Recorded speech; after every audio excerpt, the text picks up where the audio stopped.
नमस्कार दोस्तों, मैं CA के अग्रवाल, एडवाइज़र legalnameBridge.com। आज के वीडियो में हम डिस्कस करेंगे सेविंग बैंक अकाउंट्स के बारे में। बेसिकली सेविंग बैंक अकाउंट्स में हम जो क्या मिस्टेक करते हैं जिसकी वजह से हमें इनकम टैक्स का नोटिस आ सकता है, क्या मिस्टेक्स को हम अवॉइड करें जिससे कि हमें इनकम टैक्स का नोटिस ना आए, क्या मिनिमम बैलेंस हम मेंटेन कर सकते हैं, कितना कैश डिपॉजिट कर सकते हैं, कितना विड्रॉल कर सकते हैं ड्यूरिंग द फाइनेंशियल ईयर। ये सब 7 पॉइंट हैं जिसके बारे में हम डिस्कस करेंगे।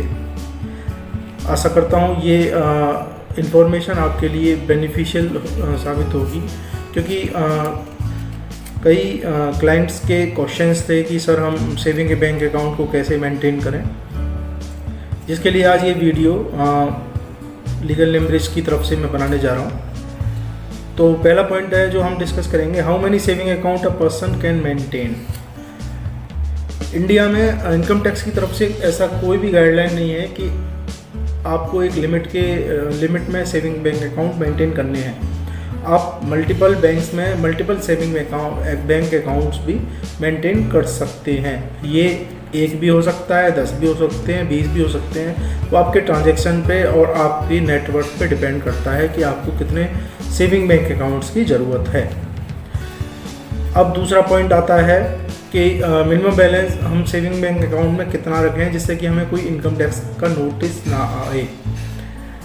ऐसा कोई भी गाइडलाइंस नहीं है कि आप कितना मिनिमम बैलेंस सेविंग अकाउंट में रखें। सेविंग अकाउंट में बैंक नॉर्म्स के हिसाब से मिनिमम बैलेंस आप मेंटेन कर सकते हैं, मैक्सिमम बैलेंस भी आप मेंटेन कर सकते हैं इन अपने मल्टीपल सेविंग बैंक अकाउंट में और आप सिंगल सेविंग बैंक अकाउंट में। बस दोस्त याद रखिए कि ड्यूरिंग द फाइनेंशियल ईयर आपका ट्रांजैक्शन सेविंग बैंक अकाउंट में जिसका कि जो कि कैश से संबंधित है वो 10 लाख से ज़्यादा ना हो। मेरा मतलब है कैश विड्रॉल और कैश डिपॉजिट 10 लाख से ज़्यादा नहीं होना चाहिए ड्यूरिंग द फाइनेंशियल ईयर। और सेकंड, सिंगल ट्रांजैक्शन 2 लाख रुपए से ज़्यादा नहीं होना चाहिए ड्यूरिंग द फाइनेंशियल ईयर। मेरा मतलब आप समझ गए होंगे। सिंगल ट्रांजैक्शन 2 लाख से कम और wholesale transaction during the financial year 10 lakh से कम in terms of cash deposit. अगर आपका वैलिड ट्रांजैक्शन है और आपका डिजिटल ट्रांजैक्शन है तो वो 10 लाख से ऊपर भी हो सकता है, 10 लाख से कम भी हो सकता है। ऐसा नहीं है कि कैश ट्रांजैक्शन भी 10 लाख से ज़्यादा नहीं हो सकता, लेकिन इनकम टैक्स के नोटिस आने के चांस बढ़ जाते हैं, जिसमें कि वो आपसे रीज़न मांग सकते हैं कि ये डिपॉजिट का आप रीज़न बताइए या ये विड्रॉल का आप रीज़न बताइए, ये कहाँ से आया। तो उसको अवॉइड करने के लिए आप कैश डिपॉजिट 10 लाख से कम रखें और विड्रॉल भी 10 लाख से कम रखें। अगर आपके पास रीज़न है तो आप उसे भी ज़्यादा मेंटेन कर सकते हैं। अब ये बात मैं बताना चाहता हूँ कि ऐसा नहीं है कि ये सिंगल सेविंग बैंक अकाउंट्स की बात हो रही है, ये आपके टोटल बैंक अकाउंट्स की बात हो रही है। अगर आपके 10 अकाउंट हैं तो वो सारे एक पैन नंबर से, एक आधार नंबर से लिंक होते हैं, तो गवर्नमेंट सारे बैंक अकाउंट्स को ट्रेस कर सकती है। तो आप इसको saving account as a combined देखिए, ना कि सिंगल सेविंग अकाउंट देखना। अब हम तीसरी बात कर सकते हैं,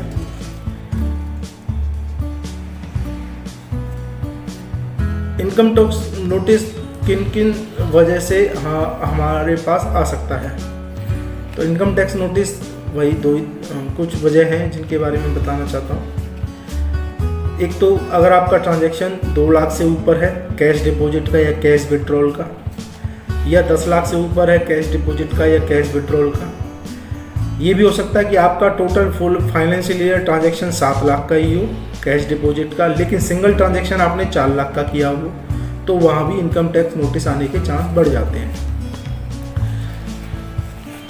इसको अवॉइड करने के लिए आप वेल मेंटेन कैश डिपॉजिट और कैश विड्रॉल की पॉलिसी अपना सकते हैं। कई बिजनेसमैन सेविंग बैंक अकाउंट्स के थ्रू भी अपना बिजनेस ऑपरेट करते हैं। मेरी उनको यही सलाह है कि वो अपना करेंट अकाउंट ओपन कराएं और उसके थ्रू बिजनेस ऑपरेट करें। सेविंग बैंक्स में अपना जो सेविंग नाम से ही पता लगता है, सेविंग बैंक रूटीन ट्रांजैक्शंस के लिए नहीं होता है। रूटीन ट्रांजैक्शंस के लिए बिजनेसमैन को करंट अकाउंट ऑपरेट करना चाहिए और उसमें लिमिट भी 50 लाख रुपए की होती है, जो कि यहाँ पे 10 लाख रुपए है। तो इस वजह से आप बिजनेसमैन अगर कोई हैं तो वो करंट अकाउंट मेंटेन करें। करंट अकाउंट के लिए क्या क्या लिमिट्स हैं, क्या उसमें कब इनकम टैक्स का नोटिस आ सकता है, उस वीडियो के बारे में हम नेक्स्ट फर्दर वीडियो या नेक्स्ट अपडेट में बताएंगे। ये सब जो बातें हैं वो मैं अपने मन से नहीं, ये इनकम टैक्स की साइट्स पे एक एनुअल इंफॉर्मेशन रिटर्न्स के नाम से आप गूगल पे सर्च कर सकते हैं, इनकम टैक्स की साइट से डाउनलोड कर सकते हैं। उसमें पहला ही पॉइंट है कि हर बैंक को ये इनकम टैक्स को रिपोर्ट करना होता है कि किसी भी अकाउंट में 10 लाख से ऊपर का कैश डिपॉजिट या 2 लाख से ऊपर का cash deposit, cash withdrawal in single transaction तो नहीं हुआ है। अगर हुआ है तो बैंक्स इनकम टैक्स को रिपोर्ट करते हैं। यहाँ इसकी वजह से आपके चांसेस बढ़ जाते हैं। घबराने की ज़रूरत नहीं है। अगर आपके पास वैलिड रीज़न है तो आप उससे भी ज़्यादा कैश डिपॉजिट कर सकते हैं या कैश विड्रॉल कर सकते हैं। बस एक वैलिड रीज़न इनकम टैक्स को देना पड़ता है। आशा करता हूँ ये वीडियो आपके लिए लाभदायक होगी और इस चैनल को आप सब्सक्राइब करें, शेयर करें, जिससे कि आपके और जानने वालों को इस वीडियो का लाभ हो।